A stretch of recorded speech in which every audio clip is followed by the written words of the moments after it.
В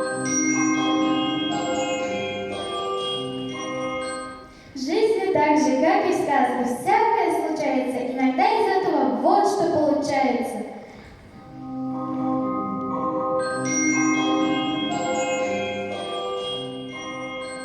В некотором царстве дорожных правил государства жила-была мудрая царица по прозванию Светофор. По указу государства каждый должен в моем царстве без всякого исключения соблюдать правила хождения.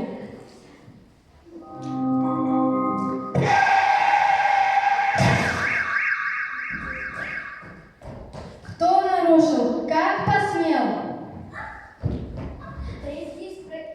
Ты здесь пройти хотела, а тут машина налетела, задавить меня хотела. Она на красный свет бежала и в аварию попала. Хорошо, что цела осталась. Лишь зубов не досчиталась. И куда ж ты так спешил?